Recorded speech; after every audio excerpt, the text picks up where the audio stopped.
Hi, good evening to all. This is actually Jubin from Tambis Consultancy. Mostly ഈ video കാണുന്ന കുറച്ചെങ്കിലും നഴ്സസിന് എന്നെ പരിചയം ഉണ്ടാവുന്നതായിരിക്കണം. ഞാൻ കുറെ കാലങ്ങളായിട്ട് ഇന്റർവ്യൂ ട്രെയിനർ ആണ്. Don't look at the background, it's all mess because evening time ആണ്. ഞാൻ ഈ വീഡിയോ 2-4 ദിവസമായിട്ട് ചെയ്യാൻ വേണ്ടി പ്ലാൻ ചെയ്ത് പല കാരണങ്ങൾ കൊണ്ട് എനിക്കറിയില്ല, സ്റ്റിൽ ഇപ്പോഴും ഒരു മൂന്നാമത്തെ ടേക്കിലാണ് പോകുന്നത്. എന്തോ ടെക്നിക്കൽ ഇഷ്യൂ, ഒന്നല്ലേ ഈ വീഡിയോ എടുക്കുമ്പോൾ കട്ടായി പോകും, എന്താണെന്ന് അറിയത്തില്ല. വീഡിയോ ചെയ്യാൻ സമ്മതിക്കുന്നില്ല. But whatever it is, I took it as a challenge. ഇന്ന് എന്തായാലും ഈ വീഡിയോ ചെയ്തിട്ടേ ഞാൻ വീട്ടിൽ പോകുന്നുള്ളൂ തീരുമാനിച്ചു. Right now the time is almost 7 o'clock and office time ശരിക്കും 5:30 ആണ്. But I got few calls. Normally ഞാൻ പറഞ്ഞല്ലോ ഓൾറെഡി, ഞാനൊരു 5-6 years ആയിട്ട് നഴ്സസ് ട്രെയിനർ ആണ്. ഓവർസീസ് നഴ്സസ് റിക്രൂട്ടിംഗ് കൺസൾട്ടന്റ് ആണ്. Worked with NHS as well as Ireland. Right now ഇപ്പൊ ഇങ്ങനെ ഒരു വീഡിയോ സത്യം പറഞ്ഞാൽ ഇത് ഞാൻ കുറെ മുന്നേ തന്നെ ചെയ്യേണ്ട ഒരു വീഡിയോ ആയിരുന്നു എന്ന് എനിക്ക് വളരെ വൈകിയാണ് മനസ്സിലായത്. ഞാൻ കഴിഞ്ഞൊരു 6 മാസം ഫുള്ളി കുറച്ച് ഹെൽത്ത് ഇഷ്യൂസ് കാരണം ഫുള്ളി ഫ്രീലാൻസിങ് ഇന്റർവ്യൂ ട്രെയിനിങ് മാത്രമായിരുന്നു.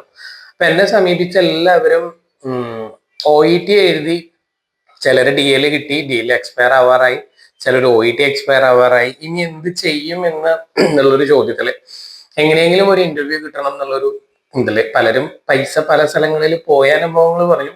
നോട്ട് ഷെയറിങ് എനിത്തിങ്, അത്ര ഡീപ്പായിട്ട് ഞാൻ പോകുന്നില്ല. എങ്കിലും ഞാൻ ഒന്ന് പറയാം, ഞാൻ എല്ലാ വീഡിയോസിലും പറയാറുള്ളതാണ്, പെയ്ഡ് റിക്രൂട്ട്മെന്റ് ഒരിക്കലും ഫീസിബിൾ ആയിട്ടൊരു ഓപ്ഷൻ അല്ല. അതിന്റെ പിന്നാലെ പോകുമ്പോൾ നമുക്ക് റിസ്ക് എലമെന്റ്സ് കൂടുതലാണ്, ചാൻസസ് ഓഫ് ഫെയിലിയർ വളരെ കൂടുതലുള്ള ഒരു കാര്യമാണ്. നമ്മുടെ ഫ്രണ്ടിൽ ഇങ്ങനെ ഇൻസ്റ്റാഗ്രാമിലും അതേപോലെ തന്നെ വാട്സപ്പിലൊക്കെ ഒത്തിരി പെയ്ഡ് റിക്രൂട്ട്മെന്റ് ഓപ്പർച്യൂണിറ്റീസ് വരും. നമ്മുടെ സാഹചര്യം കാരണം നമ്മൾ ചെയ്തു പോകുന്നതാണ്. I know that well. ഞാൻ കുറെ കാലമായിട്ട് ഈ ഇൻഡസ്ട്രിയിലായതുകൊണ്ട് a pain of a nurse I know that well. Because നിങ്ങളുടെ ഡ്യൂട്ടി ടൈമിങ്സ്, നിങ്ങളുടെ duty hours, schedules, unpredictable routines. ഇപ്പോൾ ഡേ ഓഫ് കിട്ടിയ ദിവസം ചിലപ്പോൾ ഡ്യൂട്ടിക്ക് പോകേണ്ടി വരുന്ന അവസ്ഥ, പിന്നെ long day, extended duty, salary payout. I don't know exactly how it is going to reflect to me, but I have to say that പലരും എൻ്റെ അടുത്ത് പറയാറുള്ള ഒരു ഡയലോഗ് ഉണ്ട്, പണി കൂടുതലാണ് പൈസ കുറവാണ്. ഇങ്ങനെയല്ല എന്നോട് പറയാറ്, പക്ഷെ ഞാൻ എൻ്റെതായ രീതിയിൽ ഒന്ന് മാറ്റി പറയാം. അപ്പോ അതുകൊണ്ടാണ് നിങ്ങൾ ഈ പുറത്തേക്ക് പോകാൻ കാണുന്ന പങ്കപ്പാട് വരുന്നത്. പക്ഷെ യഥാർത്ഥത്തിൽ നമ്മൾ തിരക്കടിക്കരുത്. അതായത് പെയ്ഡ് റിക്രൂട്ട്മെന്റ് ഇതിനൊരു സൊല്യൂഷൻ അല്ല. ആദ്യമേ ഞാൻ പറയാം, കഴിഞ്ഞ 2 കൊല്ലം മുന്നേ UK NHS വളരെ ഓപ്പൺ മാർക്കറ്റ് ആയിരുന്നു. നമുക്ക് എല്ലാവർക്കും അറിയാം, ഈസി റിക്രൂട്ട്മെന്റ് ആയിരുന്നു, ഫ്രഷേഴ്സ് ആയിരുന്നു കൂടുതലും കയറി പോയിരുന്നത്, എക്സ്പീരിയൻസ് ഒരു ഫാക്ടേ ആയിരുന്നില്ല. ഇപ്പോ ഈ വീഡിയോ കാണുന്നവര് ഇപ്പോഴത്തെ ഇന്റർവ്യൂ ക്വസ്റ്റ്യൻസിനെ കുറിച്ച് ഞാൻ ഇനി ഡിസ്കസ് ചെയ്യാൻ പോകുന്നുള്ളൂ. അപ്പൊ അത് കേട്ട് കഴിഞ്ഞാൽ അവർ ചിരിക്കും. കാരണം ഒരു സെൽഫ് ഇൻട്രൊഡക്ഷൻ, ഒരു ഹായ് ഹൗ ആർ യുവിന് മുകളിൽ മാത്രം ഇന്റർവ്യൂ കിട്ടി കയറി പോയി ഒരുപാട് പേരെ എനിക്കറിയാം. ബിക്കോസ് അവിടെ ചെന്നിട്ടാണ് അവർ വർക്ക് എക്സ്പീരിയൻസ് തന്നെ സ്റ്റാർട്ട് ചെയ്യുന്നത്. പല കാരണങ്ങൾ കൊണ്ട് ഒരു 2 years ബാക്ക്, ആദ്യം ഞാൻ UK തന്നെ പറഞ്ഞു തുടങ്ങാം, കാരണം എല്ലാവർക്കും ഫെമിലിയർ ആയിട്ട് അറിയുന്ന കൺട്രി UK ആണ്. NHS ഒരു 75ാം വാർഷികം നടത്തിയായിരുന്നു. അതിനോടനുബന്ധിച്ച് അവരെ ഒരു 100 സംതിങ് പേജുള്ള ഒരു PDF file, long term work force policy എന്നൊക്കെ പറഞ്ഞൊരു ഫയൽ ഇറക്കിയായിരുന്നു. കാര്യമായിട്ട് ആരും അത് ശ്രദ്ധിച്ചിട്ടുണ്ടാവാൻ വഴിയില്ല. പക്ഷെ എങ്കിൽ അതിനകത്ത് അവർ വ്യക്തമായിട്ട് പറയുന്ന ഒരു കാര്യം എന്ന് പറഞ്ഞാൽ 50% എബവ് ഓവർസീസ് പീപ്പിൾ ആണ് NHS വർക്ക് ചെയ്യുന്നത്. എന്ന് പറഞ്ഞാൽ നമ്മുടെ നാട്ടിലെ ഗവൺമെന്റ് ഹോസ്പിറ്റലുകളിലെ 50% കൂടുതൽ മലയാളികളല്ലാത്ത ആൾക്കാർ ജോലി ചെയ്യുക. നമുക്ക് എത്രമാത്രം വിഷമമുണ്ടാവും. ഇതൊരു പൊളിറ്റിക്കൽ ഇഷ്യൂ ആയി മാറി. ദെൻ NHS-നെ COS ഇഷ്യൂ ചെയ്യാതെ, എന്ന് പറഞ്ഞാൽ certificate of sponsorship home office issue ചെയ്ത് കൊടുക്കാതെ ഒരാളെ റിക്രൂട്ട് ചെയ്ത് കൊണ്ടുവന്നിട്ടില്ല. റിക്രൂട്ട് ചെയ്ത് കൊണ്ടുപോകുമ്പോൾ അതിൻ്റെതായ ചെലവുകളുണ്ട്. ഓൾമോസ്റ്റ് 12 lakhs അടുത്തൊക്കെ എക്സ്പെൻസ് വരുന്നുണ്ട്. ഫ്ലൈറ്റ് ടിക്കറ്റ്, വിസ, അതേപോലെ അക്കോമഡേഷൻ, അങ്ങനെ ഒത്തിരി ചെലവ് വരുന്നുണ്ട്. അപ്പോ ഇതൊരു ചലഞ്ച്. പിന്നെ ഈ പറഞ്ഞ 50% കൂടുതൽ പേര്, പിന്നെ അതിനിടയ്ക്ക് കുറച്ച് ജൂനിയർ ഡോക്ടേഴ്സിന്റെ ജൂനിയർ ഡോക്ടേഴ്സിന്റെ സ്ട്രൈക്ക് പോലുള്ള കുറെ പ്രശ്നങ്ങൾ, അങ്ങനെ കുറെ അധികം പ്രശ്നങ്ങൾ വന്നപ്പോ NHS COS ഇഷ്യൂയിൽ നിർത്തി. അപ്പൊ അതിന്റെ ഇടയ്ക്ക് ഒരു ട്രെൻഡായിരുന്നു, നമ്മളെല്ലാവരും ഇവിടുന്ന് പോയി ഹോസ്കി എഴുതി തിരിച്ച് നാട്ടിലേക്ക് വരിക, വീണ്ടും അല്ലെങ്കിൽ അവിടെ ഓഫ്ലൈൻ ഇന്റർവ്യൂസ് അറ്റൻഡ് ചെയ്യുക. അങ്ങനെ ഒരു ഓപ്ഷൻ നമുക്ക് ഉണ്ടായിരുന്നു. പക്ഷെ അപ്പോഴും നമ്മൾ ഇന്റർനാഷണൽ സിറ്റിസൺ ആണ്. നമ്മൾ ഇവിടുന്ന് Band 5 കാണിക്കുന്ന ട്രാക്ക് ജോബ്സിലെ വാക്കൻസീസിലേക്ക് നമ്മൾ അപ്ലൈ ചെയ്താലും നമുക്ക് കിട്ടില്ല. അത് എല്ലാവർക്കും അറിയുമെന്ന് എനിക്കറിയില്ല, ഇപ്പൊ മോസ്റ്റ്ലി എല്ലാവർക്കും അറിയുന്നു തോന്നുന്നു. ട്രാക്ക് ജോബ്സിൽ കാണുന്ന vacancy Band 5 nurses an experience registered nurse in UK ആണ്. അത് നമ്മളൊരു ഓസ്കി എടുത്തുകൊണ്ട് മാത്രം നമ്മൾ ആ ബാൻഡ് 5 കാറ്റഗറിയിൽ പെടുന്നില്ല. കാരണം അതിൽ അവർ നോക്കുന്നത് അവിടെ PR ഉള്ളതോ അല്ലെങ്കിൽ വർക്ക് കോൺട്രാക്റ്റിലോ ഉള്ള ഒരു നേഴ്സിനെ റിക്രൂട്ട് ചെയ്യാൻ വേണ്ടിയിട്ടാണ്. നമ്മൾ ഓസ്കി എഴുതി വന്നാലും തിരിച്ച് നമുക്ക് വിസിറ്റിംഗ് വിസയിൽ നിന്ന് UK വർക്ക് വിസയിലേക്ക് മാറാനുള്ള ഓപ്ഷൻസ് ഇല്ല. നിലവിൽ അങ്ങനെ ഒരു സംവിധാനം ഇല്ല. കാനഡയിലാണ് ആകെ കൂടെ കുറെ കാലം മുന്നേ അങ്ങനെ ഒരു ഓപ്ഷൻ ഉണ്ടായിരുന്നത്. അത് കോവിഡ് കാലഘട്ടത്തിൽ വന്നതാണ്. അതും ഇപ്പൊ പ്രാവർത്തികമല്ല. പലരും പറ്റിക്കപ്പെട്ട ഒരു ചെറിയൊരു ഓപ്പർച്യൂണിറ്റിയും കൂടിയായിരുന്നു. അതിലേക്ക് ഞാൻ പോകുന്നില്ല. Because it is something different from our discussion. അപ്പോൾ UK കാര്യം പറഞ്ഞു, അത് COS ഇഷ്യൂ ചെയ്യാൻ പറ്റുന്നില്ല. അപ്പോൾ ഓസ്കി കഴിഞ്ഞ് വന്ന് ഒത്തിരി പേർക്ക് ഞാൻ ട്രെയിനിങ് കൊടുത്തിട്ടുണ്ട്. ഇന്റർവ്യൂസ് കിട്ടുന്നുണ്ട്, പക്ഷെ COS ഇഷ്യൂ ചെയ്യാൻ പറ്റുന്നില്ല. കാരണം എന്താണെന്ന് വെച്ച് കഴിഞ്ഞാൽ UK ഗവൺമെന്റ് ഒഫീഷ്യൽ ഗവൺമെന്റ് സൈറ്റിൽ കയറി അതിന്റെ സ്റ്റാറ്റിസ്റ്റിക്സ് നോക്കി കഴിഞ്ഞാൽ നമുക്ക് മനസ്സിലാവും. നമ്മൾ റിക്രൂട്ട് ആയി കയറിപ്പോയ കഴിഞ്ഞ ഒരു 4 കൊല്ലത്തിനിടയ്ക്ക് കയറിപ്പോയ എല്ലാ നഴ്സസും വളരെ ചെറുപ്പം കുട്ടികളായിരുന്നു. ആരും കല്യാണം കഴിച്ചിട്ടുണ്ടായിരുന്നില്ല. എല്ലാവരും നിന്നു കല്യാണം കഴിച്ച് സെറ്റിലായി ഡിപ്പെൻഡന്റിനെ കൊണ്ട്. അപ്പോൾ ഇമിഗ്രൻസിന്റെ എണ്ണം പോയ നഴ്സസും അതിന് മുന്നേ പോയ നഴ്സസ് കല്യാണം കഴിച്ചു കൂടുന്ന ഡിപ്പെൻഡൻസ് ഒക്കെ കൂടെ നോക്കുമ്പോൾ ഭയങ്കരമായിട്ട് കൂടി. അപ്പൊ ഇതൊരു അനദർ ചലഞ്ച്. അപ്പൊ ഒബ്വിയസ്ലി നമ്മൾ ഏതൊരു രാജ്യം ചെയ്യുന്ന പോലെ തന്നെ അവരുടെ കൾച്ചറൽ ഡിഫറൻസ്, ഫിനാൻഷ്യൽ സ്റ്റെബിലിറ്റി എല്ലാത്തിനെയും എഫക്ട് ചെയ്ത് തുടങ്ങിയപ്പോൾ മൊത്തം എമിഗ്രൻസിനെയും കുറയ്ക്കുന്നതിന്റെ ഭാഗമായിട്ട് COS ഇഷ്യൂയിൽ നിർത്തി. നിങ്ങൾക്ക് എല്ലാവർക്കും അറിയുന്നുണ്ടാവും, ഇപ്പൊ അവിടെ ഒരു സ്കിൽഡ് വർക്കേഴ്സ് കിട്ടണമെങ്കിൽ 38,000 പ്ലസ്, അതായത് നമ്മുടെ നാട്ടിലെ 38 ലക്ഷത്തിന്റെ മേലെ ആനുവൽ സാലറി ഉള്ളവർക്ക് മാത്രമേ കിട്ടത്തുള്ളൂ. ഈ അല്ലാതെ വർക്കേഴ്സ് കിട്ടുന്ന കാറ്റഗറിയിൽ പെടുന്ന 2 സെക്ഷനാണ് ഈ ഹെൽത്ത് കെയർ അസിസ്റ്റൻസ്, അതേപോലെ തന്നെ nurses health and care visa. ഇനി ഇത്രയും റിക്രൂട്ട്മെന്റ് UK എങ്ങനെയാ തുടങ്ങിയെന്നുള്ളത് അതിന്റെ ഒരു ചരിത്രം വേറെയുണ്ട്. നമ്മൾ എല്ലാവരും മറന്നുപോയ ഒരു കാര്യമുണ്ട്. 2019 കോവിഡ് വന്നിട്ടുണ്ടായിരുന്നു. കോവിഡിൽ ലോക്ക്ഡൌൺ ഞാൻ മറക്കില്ല, പക്ഷെ ഭയങ്കര രസമുള്ള സമയമായിരുന്നു. ഇപ്പൊ ആലോചിക്കുമ്പോൾ അന്ന് ഭയങ്കര പെയിൻഫുൾ ആൻഡ് സ്ട്രഗ്ലിംഗ് ആയിരുന്നു. പക്ഷെ ഇപ്പൊ ആലോചിക്കുമ്പോൾ അതൊരു രസമുള്ളൊരു കാലമായിരുന്നു. പഴയ ഒരു എന്താ പറയാ കുട്ടിക്കാലൊക്കെ ആസ്വദിച്ചൊരു കാലം. ആ സമയത്ത് നമ്മൾ കണ്ടുപോയ വാർത്തകൾ നിങ്ങളൊന്ന് റിവൈൻഡ് ചെയ്ത് നിങ്ങൾക്ക് തന്നെ കിട്ടും. അതായത് കുറെ കെയർ ഹോമുകളിലും ഹോസ്പിറ്റലുകളിലും ഒക്കെ ഫെസിലിറ്റീസും സ്റ്റാഫിങ്ങും ഇല്ലാതെ കുറെ പ്രശ്നങ്ങൾ ഉണ്ടായത്. അപ്പൊ ഈ WHO എന്ന് പറയുന്ന ഒരു ചേട്ടനുണ്ട് മേളില്. ആ ചേട്ടൻ നോക്കിയപ്പോൾ കുറെ രാജ്യങ്ങളിലും ഒന്നും പറയത്തക്ക നഴ്സുമാരൊന്നും ഇല്ല. അങ്ങനെ അതിന്റെ ഒരു പ്രഷർ. പിന്നെ അതേപോലെ തന്നെ നമ്മുടെ നാട്ടിൽ ഇപ്പോൾ ഒരു ഹോസ്പിറ്റലിൽ എന്തെങ്കിലും നഴ്സിന്റെ എണ്ണം കുറവാണ്, അല്ലെങ്കിൽ ഡോക്ടറുടെ അഭാവം, എന്താ പറയാ lack of a doctor in ഹോസ്പിറ്റലിലൊക്കെ വന്നു കഴിഞ്ഞാൽ ഒബിയസ്ലി ഓപ്പോസിംഗ് പാർട്ടി കുറച്ച് പ്രശ്നങ്ങൾ ഉണ്ടാക്കും, അതിൻ്റെതായ പൊളിറ്റിക്കൽ പ്രഷർ ഉണ്ടാവും. അപ്പൊ ഒബിയസ്ലി എല്ലാ കൺട്രി അങ്ങ് എന്ത് ചെയ്തു, വാതിലങ്ങ് തുറന്നിട്ടു. എത്ര നഴ്സസ് വേണമെങ്കിൽ കയറിപ്പോരെ, എക്സ്പീരിയൻസ് വേണ്ട, ഒന്നും വേണ്ട, കാശ് ഞങ്ങൾ അങ്ങോട്ട് തരാം. കാനഡയൊക്കെ ഓഫർ ചെയ്തിരുന്നത് ഭയങ്കര വലിയ ഓഫേഴ്സ് ആയിരുന്നു. അതായത് ഇനീഷ്യൽ മണിയായിട്ട് പോലും കെയർ ഹോമിൽ ജോലിക്ക് വരുന്നവർക്ക് കൊടുത്തിരുന്നത് വലിയ amount, nearly 10 lakhs I think. എനിക്ക് എക്സാക്ട് ഫിഗർ അറിയില്ല. അത് കഴിഞ്ഞു. ഇപ്പൊ കോവിഡ് ഉണ്ടോന്ന് ചോദിച്ചു കഴിഞ്ഞാൽ ഞാൻ അറിയാതിരിക്കുന്നതായി അറിയാത്ത കാരണം പറയുന്നില്ല. ഉണ്ടെന്ന് ഞാനും വിശ്വസിക്കുന്നു, നിങ്ങളും വിശ്വസിക്കുന്നു, പക്ഷെ നമ്മൾ ആരും ടെസ്റ്റ് ചെയ്യാറില്ല. അപ്പൊ കോവിഡിന്റെ പയ്യൻ പറഞ്ഞപ്പോ ആ പഴയ പോലത്തെ ഒരു സാഹചര്യത്തിലേക്ക് എല്ലാ കൺട്രീസും തിരിച്ചു പോയി തുടങ്ങി. അത്യാവശ്യം തെറ്റില്ലാത്ത ഒരു നമ്പർ ഓഫ് റിക്രൂട്ട്മെന്റ് നടക്കുന്നുണ്ട്. അപ്പൊ എല്ലാവരും പോയി OET എഴുതി. ഈ OET എഴുതുന്നവരെല്ലാവരും പാസ്സാവുകയും ചെയ്തു. അതായത് ആദ്യ കാലഘട്ടത്തില് നമ്മൾ UAE പോകാനായിട്ട് എക്സാം എഴുതിയിരുന്നത് ഒരു 4-5 കൊല്ലം കഴിഞ്ഞ് ഇവിടെ വർക്ക് എക്സ്പീരിയൻസ് ഒക്കെ കഴിഞ്ഞിട്ടാണ്. പിന്നെ UK പോകാനും നോക്കിയിരുന്നത് ഇതേപോലെയൊക്കെ തന്നെയായിരുന്നു. പക്ഷെ കുറെ ചേച്ചിമാര് പോണ കണ്ടപ്പോ അനിയത്തിമാര് പഠിച്ചിറങ്ങിയ വഴിക്ക് നേരെ OET പോയി. എന്നാ ഇവിടെ വണ്ടി UK എന്നും പറയാം. അങ്ങനെ ഒന്നല്ലെങ്കിൽ അയർലൻഡ് സ്കോർ അല്ലെങ്കിൽ UK സ്കോറും കൈപിടിച്ച് 3 മാസം കഴിഞ്ഞപ്പോ നേരെ ജോലിക്ക് കയറി. NMC പ്രോസസ്സിങ് തുടങ്ങി. അല്ല, സ്കോർ കിട്ടാത്തവർ വീണ്ടും റീ അറ്റംപ്റ്റ് ചെയ്തു. ക്ലബിങ്ങും കിട്ടാത്തവർ DL പ്രോസസ് ചെയ്ത് തുടങ്ങി. അപ്പൊ ഓൾറെഡി ഒരു നമ്പർ ഓഫ് ആൾക്കാര് ഓൾറെഡി നിന്നായിരുന്നു. അതിന്റെ കൂട്ടത്തിൽ കൂടെ ഈ അനീതിമാര് പാസ്സായി വന്ന എല്ലാ കുഞ്ഞനീതിമാരും നേരെ OET പാസ്സായി വന്നു. ഇപ്പൊ OET പാസ്സായി നിൽക്കുന്ന ഒരെണ്ണം ഓൾ ഇന്ത്യ ലെവലിൽ നോക്കുകയാണെന്നുണ്ടെങ്കിൽ തരക്കേടില്ലാത്ത ഒരു നമ്പർ ഉണ്ട്. കാരണം പഠിച്ചിറങ്ങി നേരെ ആദ്യം OET ആണ്. അപ്പോ എണ്ണം കൂടി, ജോലി സാധ്യതകൾ ഇല്ലാതെ. NHS 2 കൊല്ലമായിട്ട് കാര്യമായ റിക്രൂട്ട്മെന്റ് ഒന്നും നടത്തിയിട്ടില്ല. വളരെ കുറച്ച് ഡയറക്റ്റ് ഇന്റർവ്യൂസ് നടന്നിട്ടുണ്ട്. അത് ഡയറക്ട്ലി അപ്ലൈ ചെയ്യാൻ പറ്റുന്ന ഒരു ഓപ്ഷൻ ഉണ്ടായിരുന്നു. ഡയറക്ട്ലി അപ്ലൈ ചെയ്ത കുറച്ച് പേര് കയറിപ്പോയിട്ടുണ്ട്. എനിക്ക് പേഴ്സണലി അറിയാവുന്ന കുറച്ച് പേരും കയറിപ്പോയിട്ടുണ്ട്. അയർലാൻഡ് ഞാൻ ഒരുവിധം കുറേശ്ശെ ഇന്റർവ്യൂ ഒക്കെ നടത്തിയിരുന്ന ഒരു കൺട്രി. ഈ UK നിന്നപ്പോ എന്തുണ്ടായി, അയർലാൻഡിന്റെ ക്യൂവിൽ നിന്നിരുന്ന 80 പേരുടെ പിന്നില് ഈ UK ക്യൂവിൽ നിന്നിരുന്ന 500 പേരാ. അവരും കൂടെ വന്ന് ഈ അയർലാൻഡിന്റെ ക്യൂവിൽ നിന്നു. ഇത്രയും പേരെ അക്കോമഡേറ്റ് ചെയ്യാനുള്ള ഫെസിലിറ്റി അവിടെ ഇല്ല. ഇന്ത്യയിലെ പോപ്പുലേഷന്റെ വളരെ ചെറിയൊരു ശതമാനമാണ് ഈ UK അയർലാൻഡിന്റെ ഒക്കെ പോപ്പുലേഷൻ. അപ്പൊ അവിടുത്തെ ഹോസ്പിറ്റലിന്റെ എണ്ണം എത്രയുണ്ടാവും? വളരെ കുറച്ച് ഹോസ്പിറ്റൽസേ ഉള്ളൂ. നിങ്ങൾ തന്നെ ഗൂഗിൾ ചെയ്ത് കഴിഞ്ഞാൽ മനസ്സിലാവും. നമ്മളൊരു 2 ദിവസം മെനക്കെട്ടിരുന്ന് കഴിഞ്ഞാൽ എല്ലാ ഹോസ്പിറ്റലിലേക്കും നമുക്ക് നേരിട്ട് മെയിൽ അയക്കാം. അത്രയും ഹോസ്പിറ്റൽസേ ഉള്ളൂ അയർലാൻഡിൽ. UK അത്രയൊക്കെ തന്നെയുള്ളൂ. നമ്മുടെ കേരളത്തിലെ പോലെ ഇപ്പോ ഞാൻ സംസാരിച്ചുകൊണ്ടിരിക്കുന്ന എറണാകുളത്താണ്. എറണാകുളത്ത് നിന്ന് ഒരു 20 കിലോമീറ്റർ മാറി നോർത്ത് കുറവ് എന്നാണ് ഞാൻ നിങ്ങളുടെ സംസാരിക്കുന്നത്. ഇവിടെ തന്നെ എന്റെ കാൽക്കുലേഷൻ, ഞാൻ ഈ നാട്ടുകാരനല്ല, ഞാൻ തൃശ്ശൂർക്കാരനാണ്. പക്ഷെ എന്റെ കാൽക്കുലേഷനിൽ ഇവിടെ ഇപ്പോ ചുറ്റുവട്ടത്ത് തന്നെ 5 ഹോസ്പിറ്റൽ ഉണ്ട്. ഇതൊരു കുഞ്ഞു മുനിസിപ്പാലിറ്റിയാണ്, വലിയ ടൗൺ ഒന്നുമല്ല. പക്ഷെ 5 ഹോസ്പിറ്റൽ. ഞാൻ എറണാകുളം ടൗണിലേക്ക് വരുമ്പോൾ ജസ്റ്റ് GCDയുടെ ബൗണ്ടറി മാത്രം നോക്കി കഴിഞ്ഞാൽ എറണാകുളത്തേക്ക് പെട്ടെന്ന് മനസ്സിലാവും.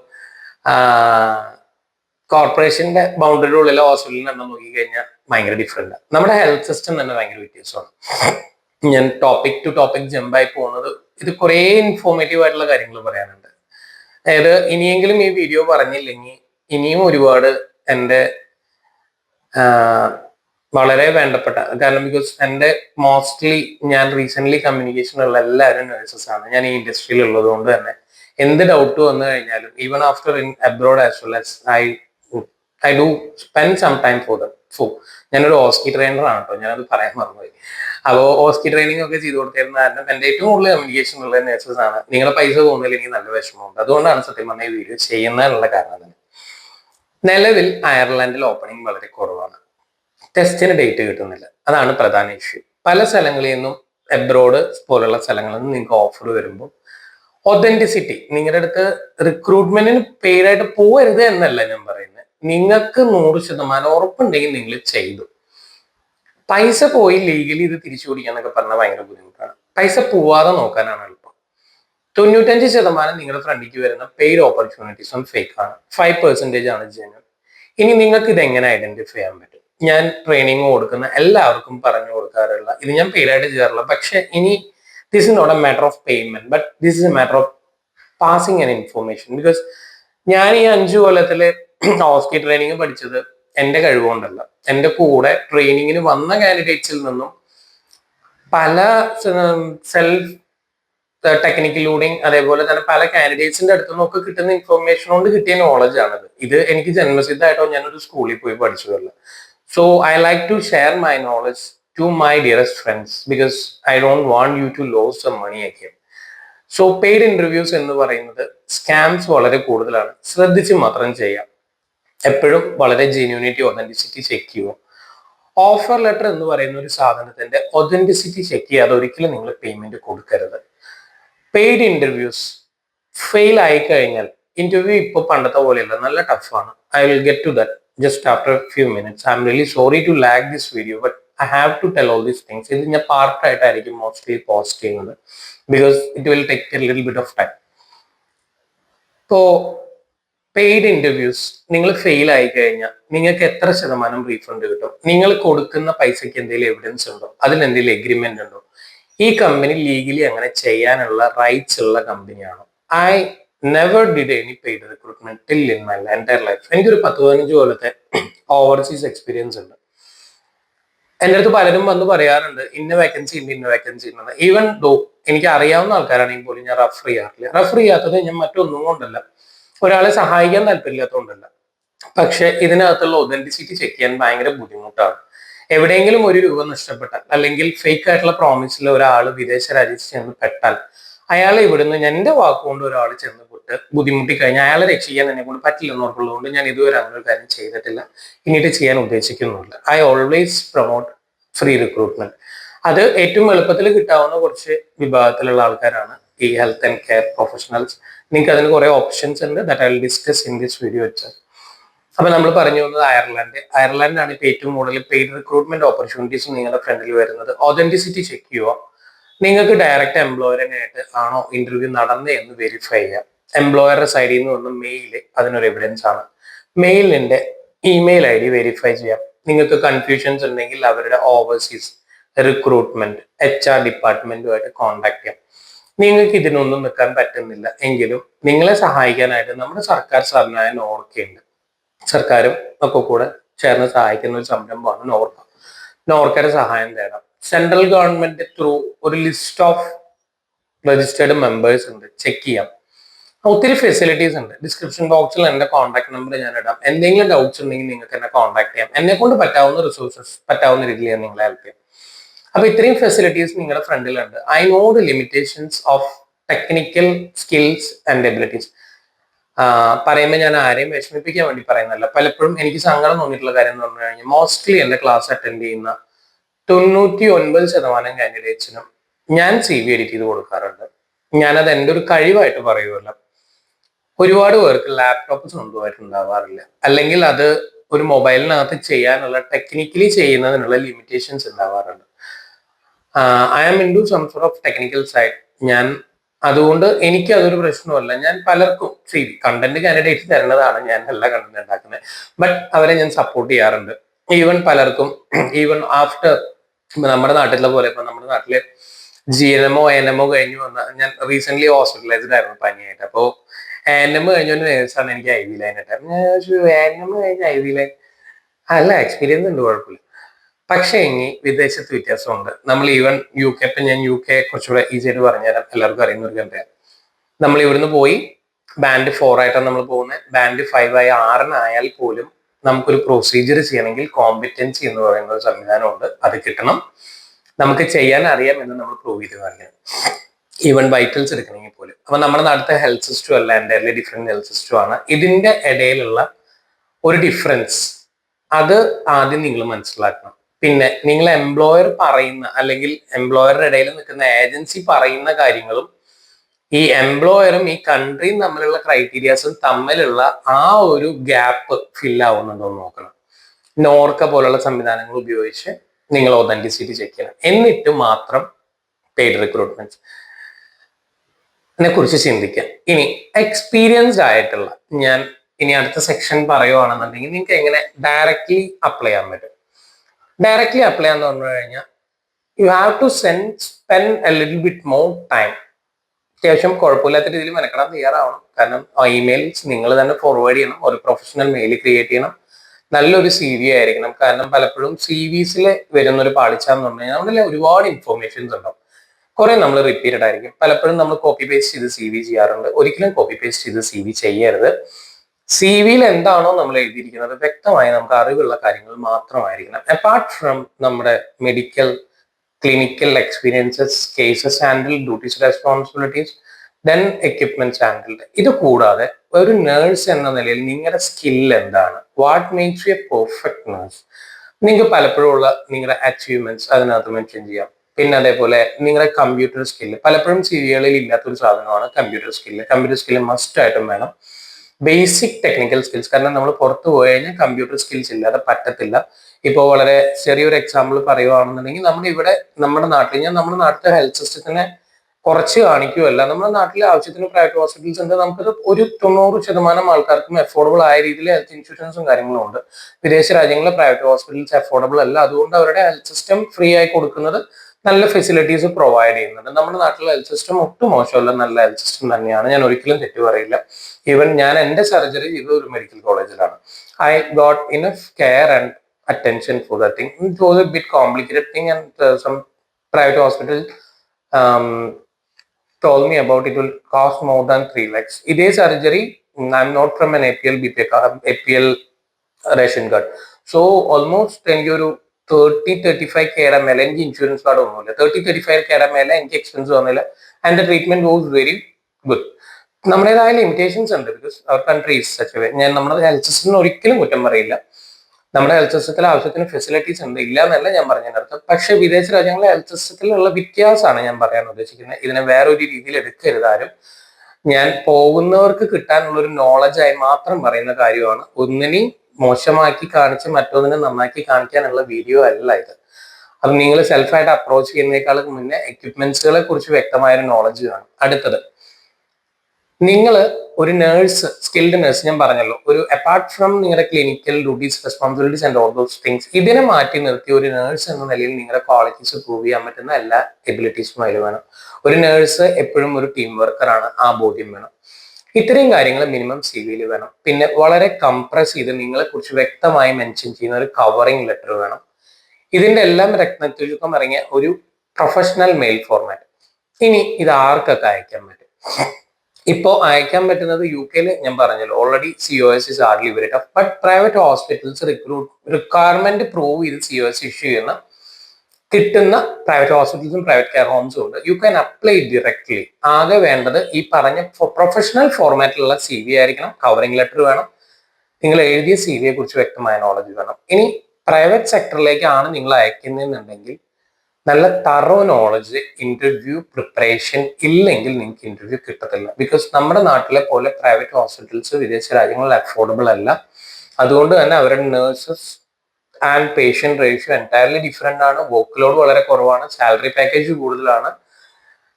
പ്രൈവറ്റ് ഹോസ്പിറ്റൽസിലെ പേഷ്യന്റ് കെയർ കൂടുതലാണ്, പേയ്മെന്റും കൂടുതലാണ്. അതുകൊണ്ട് തന്നെ അവർ ക്വാളിറ്റി ഓഫ് നേഴ്സും ഭയങ്കരമായിട്ട് നോക്കുന്നുണ്ട്. അപ്ലൈ ചെയ്യുന്നതിന് മുന്നേ തന്നെ പ്രോപ്പറായി നിങ്ങളൊരു നോളജ് ഇല്ലാതെ അപ്ലൈ ചെയ്യരുത്. UK നിങ്ങൾക്ക് പറ്റുന്ന ഒരു ഓപ്ഷനാണ്. ഇനി UK കെയർ ഹോംസ് എന്താണ്? UK care homes care homes എന്ന് പറഞ്ഞു കഴിഞ്ഞാൽ they are charging the patients unless it is an NHS care home. NHS care home is something entirely different. NHS recruitments ഇല്ല, സ്റ്റക്ക് ആണ്. പ്രൈവറ്റ് കെയർ ഹോംസിൽ ചില care ഹോംസിൽ recruitment നടക്കുന്നുണ്ട്. Directly നിങ്ങൾക്ക് apply ചെയ്ത് നോക്കാം. നല്ല എക്സ്പീരിയൻസ് വേണം.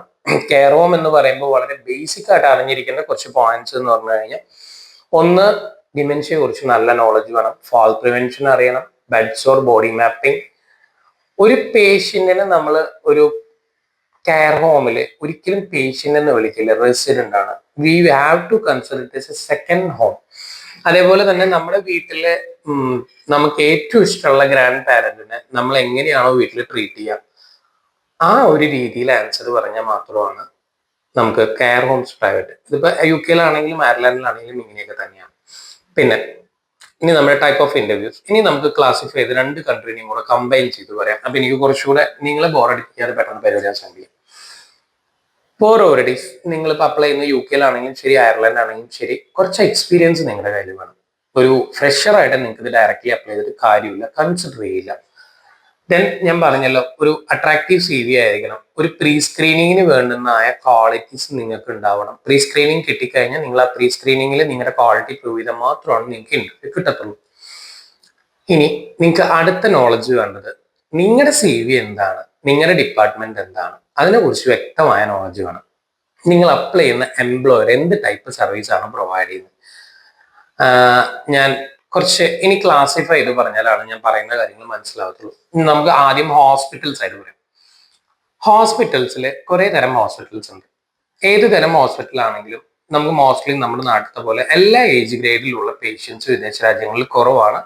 യങ്സ്റ്റേഴ്സ് വളരെ കുറവാണ്. Either it will be an emergency or an elderly care or an chronic illness patient, അല്ലെങ്കിൽ some sort of minor emergency പീരിയാട്രിക്.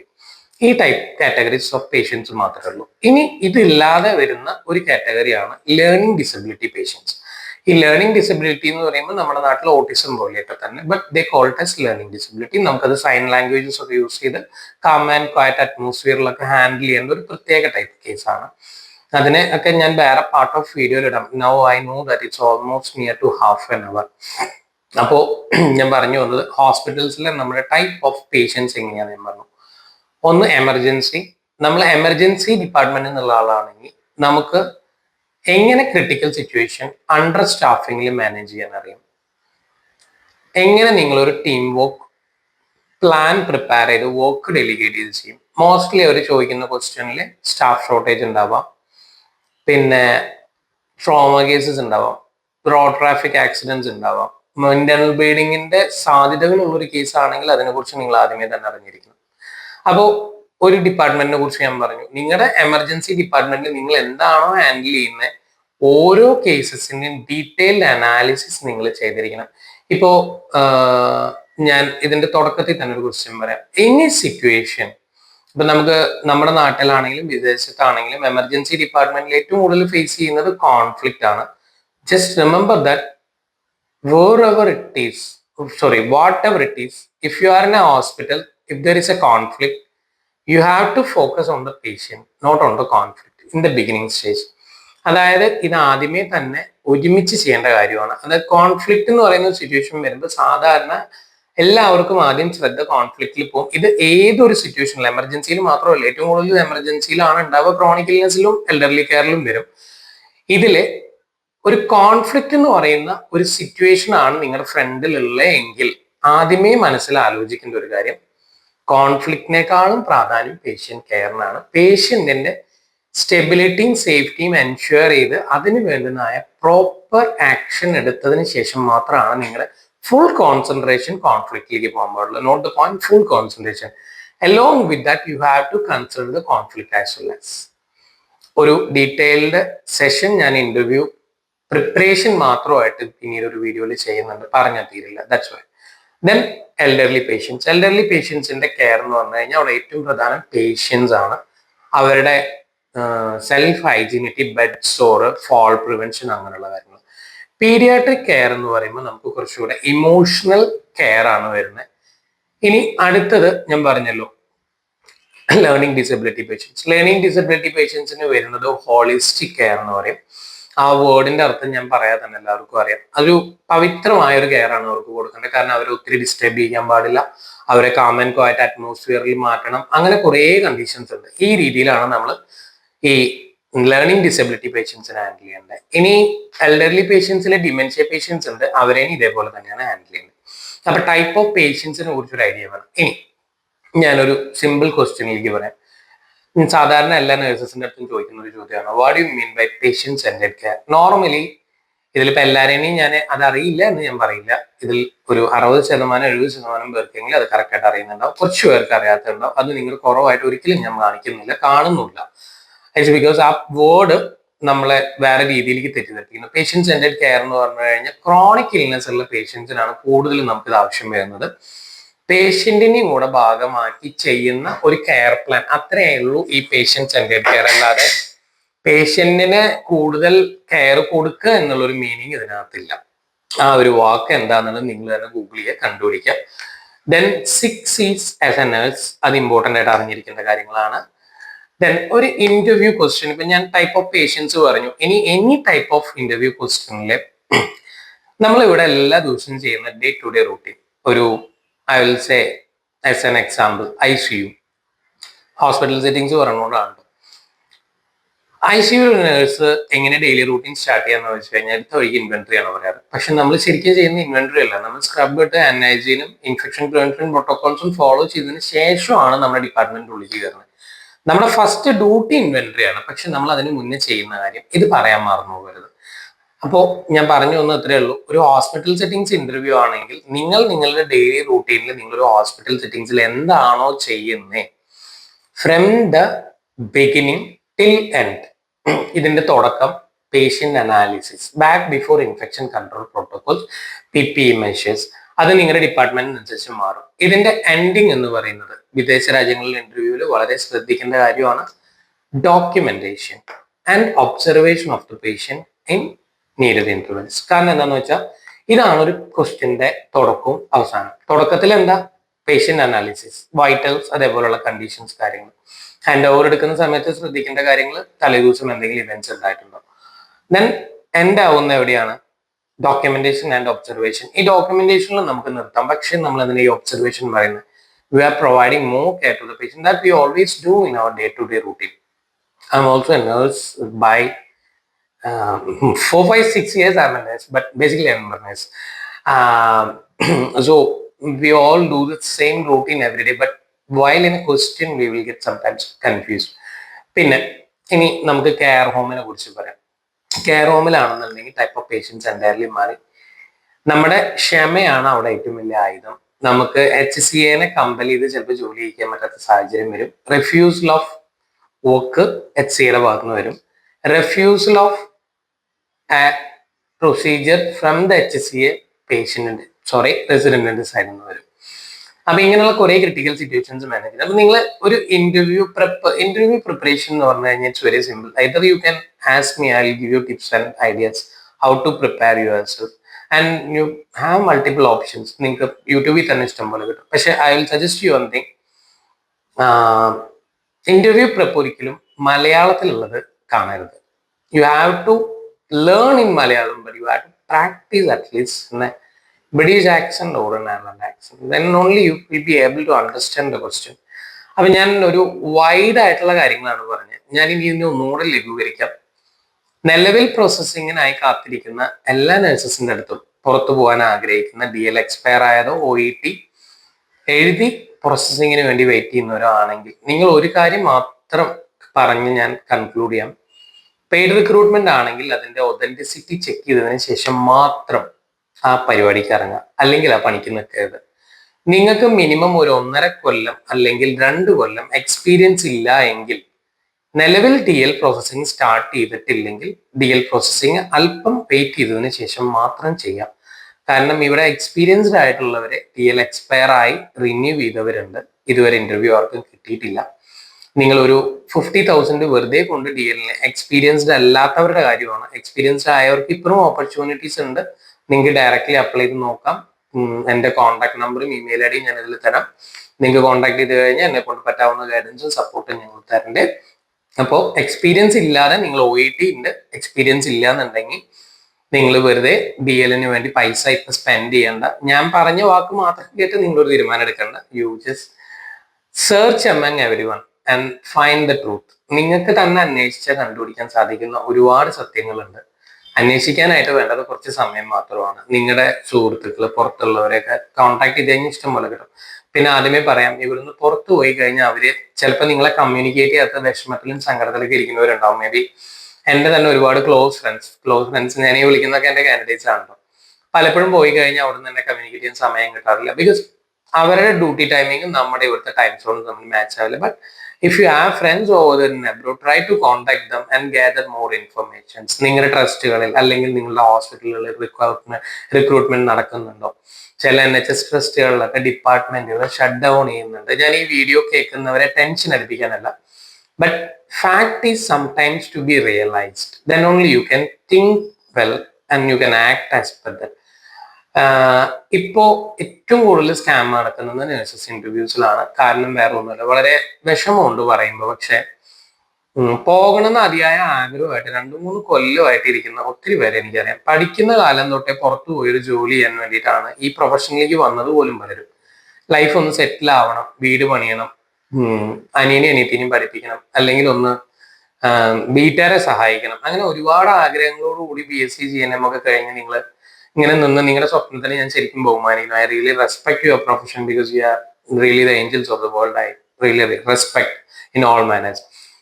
അപ്പോ നിങ്ങളുടെ പൈസ ഇനിയും പോവാതിരിക്കാനും ചതിക്കുഴികളിലും ചെന്ന് പെടാതിരിക്കാനാണ് സത്യം പറഞ്ഞത്.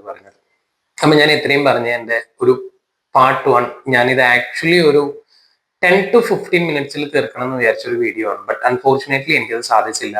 പിന്നെ ഒത്തിരി ഇൻഫോർമേഷൻസ് ഉണ്ട്. But there will be part 2. In that thing Ireland നിലവിൽ ആർക്കൊക്കെ എങ്ങനെയൊക്കെ അപ്ലൈ ചെയ്യാൻ പറ്റും. ഇനി നിലവിൽ BSc നഴ്സിംഗ് കഴിഞ്ഞിറങ്ങി IELTSO OET എഴുതാത്ത ആൾക്കാർക്ക് നെക്സ്റ്റ് ഓപ്പർച്യൂണിറ്റീസ് എന്തൊക്കെ ഉണ്ടെന്നുള്ളത് ഞാൻ അടുത്ത വീഡിയോയിൽ I am going to record it right now itself. But anyhow I will post it later. Thank U.